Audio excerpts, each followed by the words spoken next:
Konco Budaya, jumpa lagi ya bersama kami semua di program acara Jangkrik Jagongan Cangkruk. Spesial pada kesempatan hari ini kita akan mengulik tentang kebangkitan nasional ya. Tapi ada kaitannya nanti dengan candi yang ada di belakang kita ini. Ya, mari kita ikuti bersama program Jangkrik bersama kami di episode Hari Kebangkitan Nasional. Halo, apa kabar? Baik. Selalu setia menemani saya sebagai sulingis. Iya, selalu setia. Ini kok kebetulan kok ada tamu istimewa nih. Ya. Siapa nih? Temannya beli putu kita. Silakan. Ya, terima kasih. Selamat pagi. Oh, bukan pagi. Ini sudah sore ya. Sudah sore kita lagi berada di suatu candi. Betul ya? Betul. Betul, suatu candi yang cukup besar, cukup lebar, cukup terkenal. Nah, itu cukup apa lagi lah? Oh, tidak ada cukupnya lagi. Pokoknya banyak sekali hal-hal yang mungkin bisa kita pelajari, kita dapatkan informasi tentang candi ini ya. Nah, ini juga kita juga sudah mengundang salah satu arkeolog BPK Wilayah 10 yang handal. Langsung cepet dikenali. Iya. Sabar lagi kita penonton. Kita langsung nganu aja, kenalan sendiri nanti ndak malah salah saya sendiri. Kok saya malahan.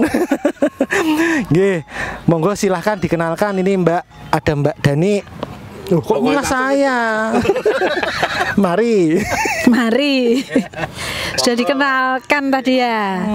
Terima kasih Mas Putu, Mas Wahyu, Mas Indra sudah sonjo ke Candi Sewu gitu ya. Namanya Candi Sewu. Candi Sewu, iya. Candi Sewu. Tapi mungkin perkenalan saya sendiri dulu ya. Tadi udah dikenalkan Mas Putu, nama saya Dani.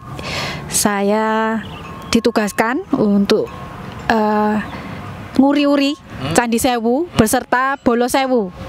Jadi sehari-hari kami tugasnya ada di Candi Sewu, Lumbung, Bubrah, dan Gana. Wah, ini menarik tadi. Bolo Sewu itu apa? Sejenis apa? Teman-teman dari profesi apa gitu maksudnya? Bolo Sewu, ya Bolo Sewu. Bolo Sewu jumlahnya nggak 1000 ya, tapi ya. Berapa? Jumlahnya sekitar 53 sekarang. Sekitar 53 itu ada saya selaku arkeolog, terus ada juru pugar. Iya, juru pugar. Ada juru pelihara. Ada pamong terampil. Iya. Ada petugas administrasi juga. Ada registrar dan teknisi konservasi. Baik, semua Bolo Sewu itu semua nguri-nguri Candi Sewu ya, melestarikan Candi Sewu gitu. Tuh. Ya Mbak ya. Saya langsung panggilnya Mbak aja ya. Oh iya, saya masih muda kok. Oh ya, masih muda, ya dipanggil Mbak. Kalau ini juga sudah tua ini. Dua orang ini. Sudah jenggotan ya. Meskipun namanya Mas Wahyu, namanya Mas Indra, ternyata punya nama beken. Namanya siapa yang bekennya? Saya Pak Sastro gitu. Pak Sastro. Saya Mas Vibi gitu. Mas Vibi. Katanya sulingis. Namanya kan banyak kali ya. Iya, banyak. Nanti kita akan berbicara atau diskusi gitu ya. Diskusi santai tentang Candi Sewu yang konon kabarnya ini punya beberapa informasi, 1000 informasi. Yang ketemu baru 100 berapa gitu. Tapi sebenarnya 1000 informasi tentang Candi Sewu. Nanti kita ngobrol-ngobrol ya Mbak ya. Oke. Iya, baik.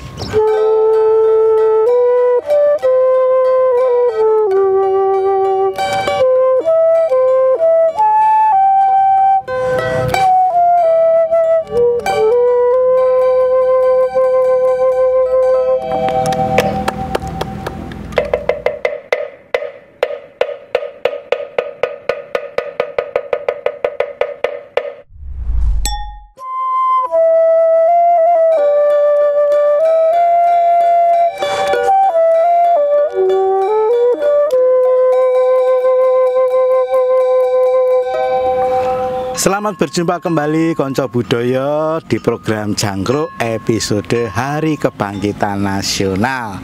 Nah, tadi sudah kita lalui bersama perkenalan dengan narasumber ya, Mbak Dani. Ya, yang nanti cerita lagi ya, Mbak. Ini ada apakah ya yang terkait dengan kebangkitan nasional kita yang ada di Candi Sewu ini? Tentunya semangat gotong royong dan juga adanya pengetahuan atau pendidikan yang sangat berarti. Ya, monggo. Dan Ya, oke, baik. Mas Sastro atau Mbah Sastro? Wah, sampah saja. Mbah Sastro aja ya udah tua. Swastro pakai. Iya, swastro. Oh ya. Ya tadi sudah disinggung ya tentang kebangkitan nasional ya. Kita memperingati Hari Kebangkitan Nasional pada tanggal berapa? 20 Mei. Iya. Dan kemudian mungkin teman-teman kancah budaya tanya-tanya ini. Nah, ini hubungannya sama candi apa? Tapi sebelum kita membahas itu mungkin kita akan coba tanya dulu ya kepada Mbak Dani biar kancah budaya ini tahu, yang belum tahu jadi tahu, yang sudah tahu tambah tahu tentang Candi Sewu. Mungkin bisa cerita sedikit aja Mbak tentang Candi Sewu, karena kalau diceritain banyak nanti 3 tahun 9 bulan nanti nggak selesai. Silakan Mbak Dani. Oke, ya seperti kancah budaya ketahui ya, Candi Sewu itu ada di Kabupaten Klaten. Jumlah candinya juga tidak 1000, tapi 249. Ada satu candi Indo atau candi yang paling besar. Terus ada 4 kali 2, berarti berapa? 8 candi apit dan 240 candi perwara. Jadi totalnya 249. Jadi nggak 1000. Dengan Candi Prambanan beda ya? Beda. Kalau dengan Candi Prambanan arahnya dari Candi Prambanan dekat tak ya? Sebelah utaranya ya. Oh, sebelah. Jadi di sebelah Candi Prambanan itu ada Candi Lumbung, terus ada Candi Bubrah dan Candi Sewu. Jadi letaknya itu tidak jauh dari Candi Prambanan. Jadi cuman arah utara ya. Iya. Arah utara. Kalau ngelihat di Jogja itu kalau arah utara ngelihat Merapi. Nah, nanti di antara Prambanan melihat Merapi, di antaranya ada Sewu, Candi Sewu gitu ya? Iya. Oh, betul. Oke. Tadi diceritakan ternyata jumlahnya tidak 1000 tapi 249 terdiri dari Candi Induk, Candi Perwara. Dan kemudian mungkin saya ketika tadi masuk ke area sini Mbak, ada arca yang besar dan hampir sama. Nah itu apa namanya Mbak? Itu namanya arca Dwarapala atau penjaga pintu gitu ya. Itu ada 8 atau 4 pasang, masing-masing ada di arah mata angin. Jadi di utara ada 2 pasang, selatan, barat dan utara 2 pasang juga. Jadi fungsinya untuk menjaga ya? Iya, menjaga simbol ya. Oh, simbol. Lebih ke simbol bahwa untuk masuk ke suatu tempat yang baik atau tempat ibadah, dulunya tentu ini tempat ibadah, kita juga harus berbuat baik dengan niat yang baik juga. Jadi penjaga itu bukan untuk menakut-nakuti, tapi sebagai simbol saja, bahwa sebagai pengingat bahwa kita mau memasuki tempat yang baik, tentunya kita harus dengan sikap niat yang baik juga. Jadi itu juga simbol sih, lebih ke. Ada keistimewaan terkait dengan penjaga ini Mbak? Misalnya memakai apa, kemudian bentuknya seperti apa? Istimewa tentunya semua tinggalan masa lalu itu istimewa ya, terutama bagi saya. Kecuali ini. itu bukan masa lalu gitu. Jadi paling enggak ke-8 arca segede gaban itu dibuat dari satu batu utuh. Wah, betul kan batunya ini banyak banget. Lah ini dari mana ini kira-kira batu-batu seperti ini? Oke, jadi memang batunya bisa dibilang lebih dari 1000 ya. Kalau mau ngitung gitu, tapi siapa yang mau ngitung? Karena untuk ngitung mending untuk melakukan yang lainnya. Jadi batu-batu Candi Sewu ini bisa dibangun seperti itu bukan karena hanya perintah seorang raja, itu bukan, tapi bahwa pembangunan ini memang diinisiasi oleh pimpinan gitu. Dalam hal ini dulu karena kerajaan tentunya juga raja, tapi juga raja itu tidak sendiri, karena raja itu tidak bisa melaksanakan segala sesuatunya sendiri. Raja punya ini ya, kayak menteri-menterinya, kayak pejabat kerajaan gitu kan. Dan raja itu kan juga punya warga, punya anggota masyarakat yang mendukung keberadaan candi itu, keberadaan kerajaan tersebut gitu loh. Jadi batu-batu ini juga menurut para ahli itu adalah sumbangan dari warga. Sumbangan. Oh, sudah ada. Berarti ya Iya. udah lama sekali ya itu budaya itu lah. Lah berarti kan ketika raja itu membangun, kemudian masyarakat sekitarnya itu menyumbang per wilayah ataupun mungkin per pejabat gitu ya, atau mungkin ada semacam buktinya, Mbak. Oh, ada dong. Kita kan nggak sembarangan ngomong Iya, itu. iya. Ahli juga nggak bakal memberikan statement tanpa data dukung ya, karena kita kan arkeologi nih. Artefak itu kan sebagai bukti. Salah satu bukti dulu kehidupan masa lalu itu seperti apa. Nah, itu di batu-batu yang ditemukan itu ada sekitar 695. Apa itu? Gambar. Oh, gambar. Atau goresan pada candi. Oh, itu Batu tulisan candi. atau simbol? Gambar, simbol. Oh, simbol. Jadi ada yang bentuknya lingkaran, ada yang bentuknya ikan, ada yang bentuknya persegi panjang atau segitiga gitu, yang jumlahnya sampai 695. Itu sudah didokumentasikan oleh kita ya? Sudah. Oh. Tapi memang menarik. tidak terlihat ya Iya, kalau iya, di iya, candi iya. seperti itu. Jadi ya kita kalau pengen tahu itu mungkin bisa datang juga ke Sewu. Karena masih ada loh yang bisa kita lihat langsung. Oh, tanpa Berarti gini, sebentar. Menarik ini tanda-tanda ini ya, tanda-tanda itu tadi. Setiap kelompok masyarakat punya tanda sendiri. Iya, betul. Jadi mungkin dulu itu per desa ya, atau desa zaman dulu itu disebutnya wanua. Jadi satu desa itu menyumbangkan batu-batu dengan kode-kode tertentu. Karena di dalam prasasti itu jelas disebutkan bahwa pembangunan candi ini dengan cara gotong royong. Oh, gotong royong kerjasama. Luar biasa. Ini menarik dan saya juga timbul pertanyaan. Aduh, deg-degan aku. Pertanyaannya adalah berarti satu simbol itu artinya bahwa itu mewakili salah satu yang nyumbang atau gimana, Mbak? Iya, salah satu wilayah Oh, wilayah. yang bukan per orang ya, Oh, tapi bukan per lebih ke orang. wilayah atau desa atau wanua itu tadi. Jadi Oke, baik. berarti kan pendukung pembangunan candi ini banyak. Oke. Dan itu juga tidak mungkin terlaksana kalau negara chaos gitu ya. Tentunya itu Rusuh gitu. dalam kondisi damai, tentram, masyarakat juga dengan pimpinannya tuh menghormati, patuh. Jadi banyak nilai yang bisa kita peroleh dari Candi Sewu ini. Berarti Candi Sewu itu dibangun secara gotong royong bersama-sama, semua ikhlas untuk menyumbang gitu. Betul. Kalau berdua ini bisa disumbangkan nggak ini kira-kira? Bisa. Oh, bisa? Karena beliau-beliau itu kan punya keahlian tertentu ya. Oh, zaman dulu ada yang ngencrung gini, yang kencrungannya tidak ada bolongannya ini. Bukan ngencrung, Oh, gitu tapi bukan? ngendang. Oh, ngendang. Ada loh. Oke, berarti Kalau seniman belum gitu. tahu, bisa datang ke Candi Sewu. Oke, menarik. Ada yang nari, ada yang main kendang.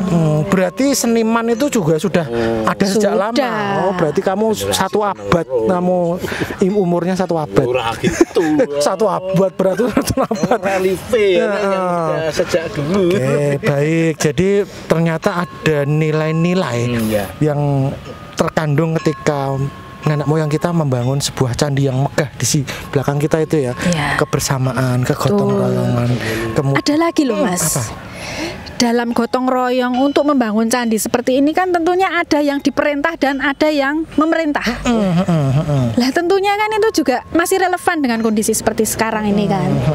Ada pemimpin, ada yang dipimpin. Iya. Tentunya itu juga ada rasa hormat, rasa dihormati. Jadi banyak nilai yang terkandung di sini ya. Sekarang kalau misalnya Pak Sastro perintah terus anak buah nggak ada jangkruk ini. Betul. Jadi kan banyak nilai yang terkandung di Candi Sewu ini. Tapi kalau teman-teman Kanca Budaya ini datang lihat ke sini kan mungkin sebagian hanya lihat wah tumpuan watu menarik opo kan gitu ya. Padahal sebenarnya dari batu-batu yang berserakan ini kita punya banyak cerita, 1001 cerita itu. 1001 cerita akan kita kulik lagi nanti setelah segmen berikut ya. Oh iya, monggo silahkan.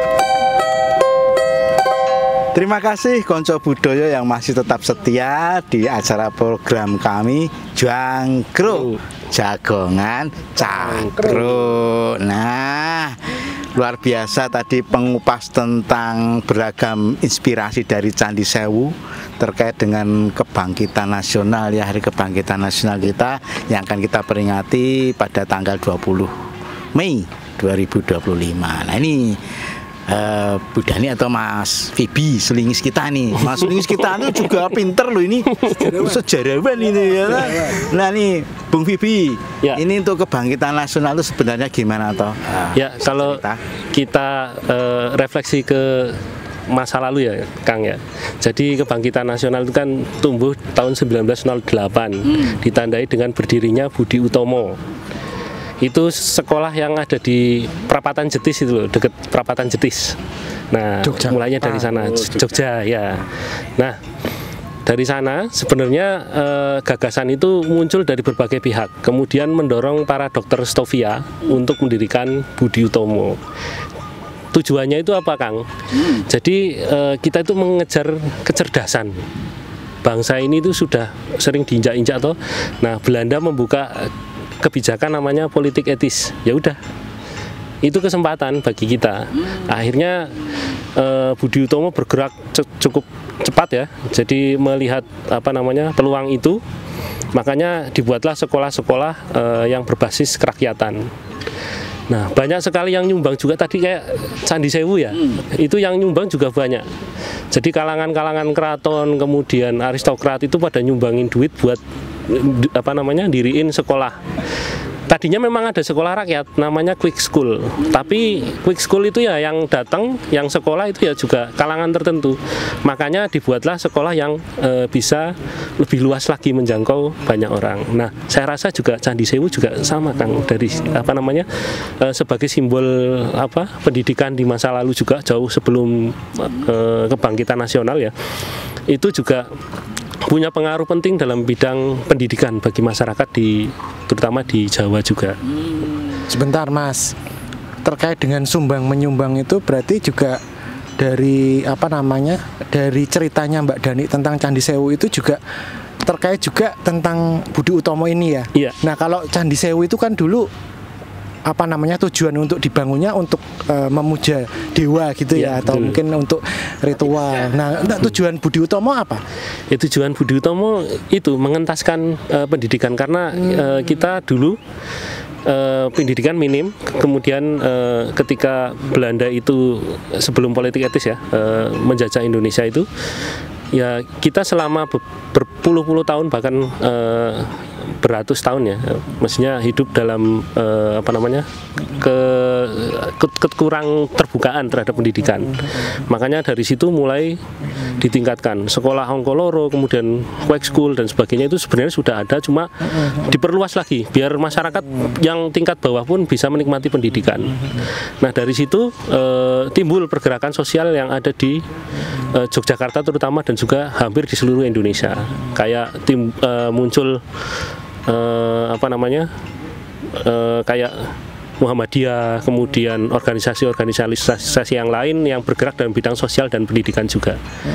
Jadi dari situ mulai bangkit Indonesia. Berarti artinya semua bersatu, tokoh-tokoh dikumpulkan, kemudian banyak menyumbang untuk mencapai sebuah tujuan gitu ya Mas ya? Terus selain itu juga karena sudah terlalu sering ya, istilahnya diremehkan oleh Belanda, makanya pergerakan nasional juga semakin naik, makanya timbul bagaimana caranya Indonesia itu agar bisa merdeka dari Belanda. Wah, menarik sekali nih Mas Wibi ceritanya tentang pergerakan nasional. Nah ini Mbak Dani, saya pindah ke Mbak Dani. Dari kebangkitan nasional kemudian tadi juga sudah ada semacam cerita-cerita masa lalu ya tentang pendirian sebuah candi, khususnya Candi Sewu ini. Lah ini kita perlu ini mengangkat nilai-nilai yang ada di Candi Sewu, dan kemudian juga bisa nanti ternyata juga ini relate sama misalnya tentang pergerakan nasional, kebangkitan nasional dan kemudian juga sekarang kehidupan manusia Indonesia sekarang ini. Nah ini gimana nih Mbak? Iya, kalau pendapat saya nih ya, gotong royong itu yang jelas-jelas disebutkan di dalam prasasti gitu ya, itu kan masih sangat berkaitan erat dengan kehidupan kita sekarang ya. Tadi kami itu juga gotong royong menemukan sesuatu yang baru di Candi Sewu. Ada yang baru lagi. Ada yang baru lagi. Jadi kami bekerja itu nggak bisa sendiri untuk melestarikan Candi Sewu ini ya, untuk pelindungannya. Jadi ketika kita mau mugar, mau membersihkan dan sebagainya, itu nggak bisa juru pugar itu hanya bekerja sendiri. Jadi saya pikir di setiap kita, tanggung jawab kita masing-masing untuk menyelesaikannya, itu nggak mungkin deh kita bisa menyelesaikannya sendiri. Jadi tetap perlu bekerja sama, gotong royong, saling menghormati, itu tetap kunci yang sangat kita perlukan demi kejayaan Nusantara. Iya, dan satu lagi, semua sadar ya, semua ikhlas untuk melakukan atau mencapai suatu tujuan tertentu. Nah, cocok nggak Mas Bibi? Sangat cocok. Ketika ada semangat kebangkitan nasional itu cocok ya? Cocok. Terus satu lagi, harmoni. Harmoni. Seperti gitar kencrung kecil ini dan suling harus harmoni. Kalau enggak ya satu nyanyi lagu satu, yang lainnya beda gitu ya Mbak ya? Iya betul. Nah, Ragato ya Pak. Itu nggak ada ya kunci M ya. Iya, ini menarik sekali ternyata dari nilai-nilai yang disampaikan oleh Mbak Dani, kemudian juga dihubungkan dengan semangat atau semacam nilai-nilai yang ada di perjuangan gitu perjuangan di kebangkitan nasional itu ya, Budi Utomo dan lain sebagainya, memang sangat relate untuk kehidupan kita pada masa sekarang. Nah sekarang pesannya apa ini Mbak? Pesannya? Iya. Ya kita untuk kancah budaya semua. Oke, pesannya ya tetap itu ya, karena nilai ini sangat universal dan masih sangat berkaitan dengan kehidupan sekarang.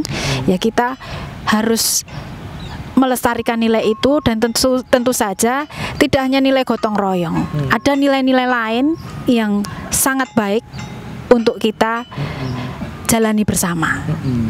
Oke, luar biasa menarik. Dan tadi simbol-simbol yang ada di Candi Sewu yang 6.000 atau 600? 695 rasa nama damai jumlahnya. 695 itu ada yang bisa kita lihat langsung ketika kita datang ke sini. Ada, masih ada.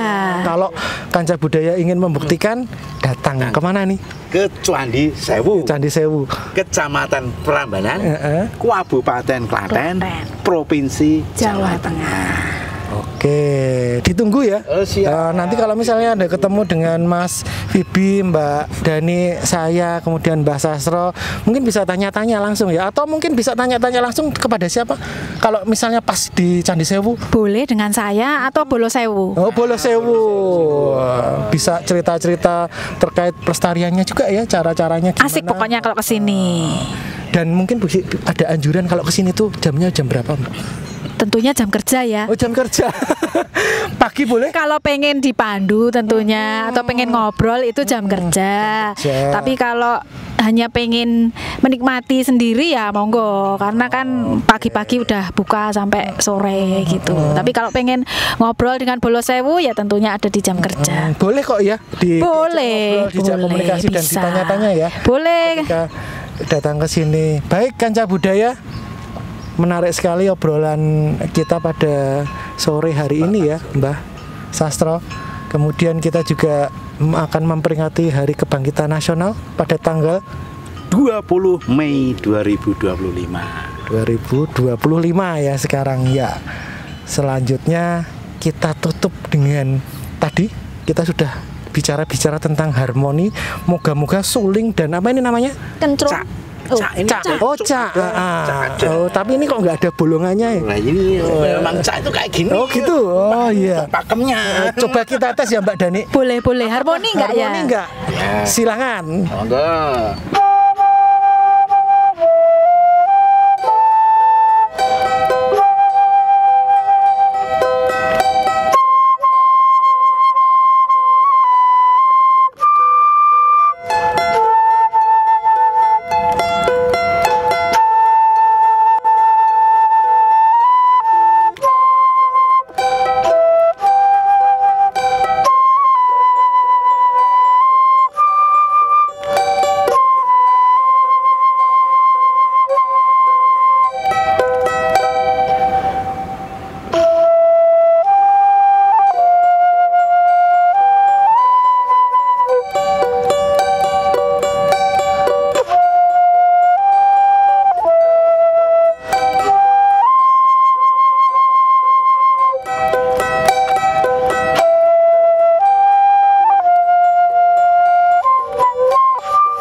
Matur nuwun Mbak Dani.